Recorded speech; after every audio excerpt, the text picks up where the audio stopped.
Stealth ships are one of the coolest spacecraft archetypes in science fiction, and Star Wars is no exception.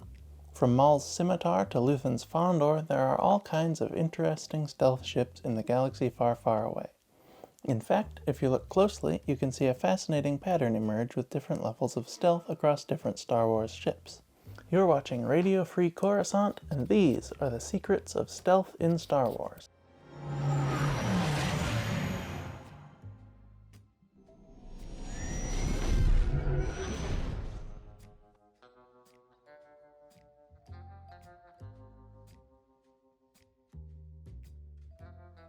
Level 0. No stealth. Most ships in the Star Wars galaxy have no stealth.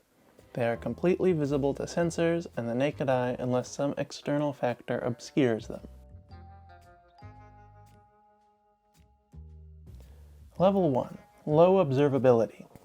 The first tier of stealth is what I call low observability. Low observability is a term that comes from real-world militaries that essentially just means stealth. In this case, I am using it to refer to ships that are designed to go unnoticed but do not put a great effort into staying hidden. Think of it like a police officer wearing plain clothes to blend into a crowd. You can see them plain as day, but you may not realize what you're looking at.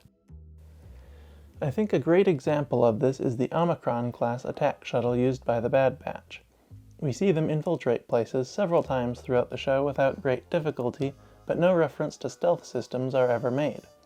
I think that means that it is simply the lowest tier of stealth, just a ship that is hard to see.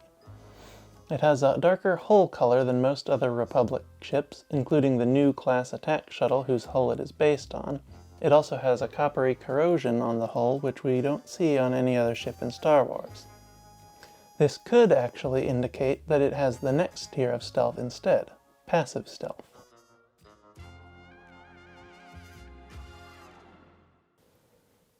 Level 2. Passive stealth. Passive stealth is when a ship is built to be very stealthy but doesn't do anything to achieve it.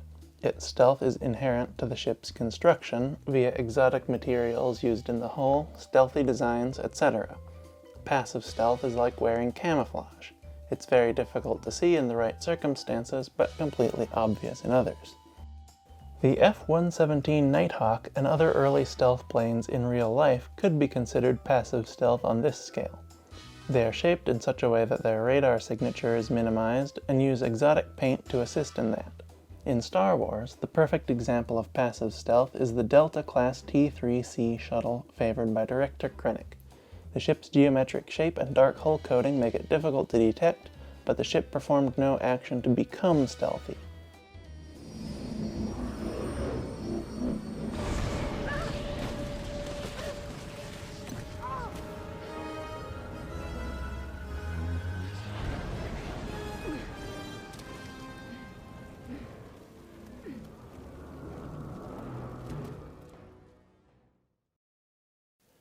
Level 3. Active stealth.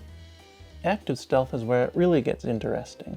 With active stealth, the ship performs some action to obscure it from sensors.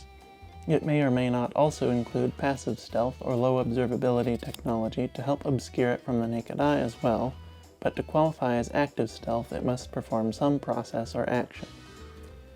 There are several different ways to describe active stealth depending on the methods used, but to put it simply, it's like covering a camera with your hand or shining a bright light in someone's eyes. The target the ship is evading may or may not be able to see that a ship is there, depending on how subtle it is, but not be able to get enough information about it to identify it. Two examples of this are the Ghost from Star Wars Rebels and Luthen's Fondor Hallcraft from Andor. Both ships feature electronic warfare measures such as sensor jamming and transponder code masking to hide them from other ships, or at least to disguise themselves as someone else.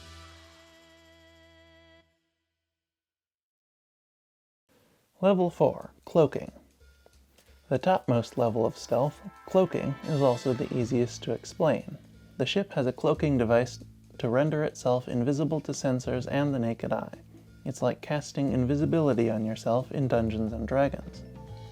This is a pretty common trope in sci-fi at large outside of Star Wars, too. For example, Star Trek fans will recognize the Klingon Bird of Prey, Romulan D'Deridex Warbird, and Starfleet Defiant class as ships with cloaking technology. In Star Wars, Darth Maul's Scimitar from the Phantom Menace and the IPV-2C stealth corvette from the Clone Wars are two of the most prominent cloaking ships.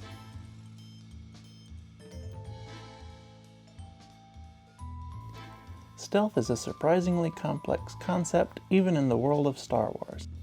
I hope this guide helped you to get a better understanding of how Star Wars stealth works. I don't have any more to add on the subject, so please like the video to tell me if you want more videos like this, and subscribe to render your vessel invisible to your enemies. Maybe leave a comment and tell me what you'd like to see next. Be sure to check back next week for more quality Star Wars content. See you later.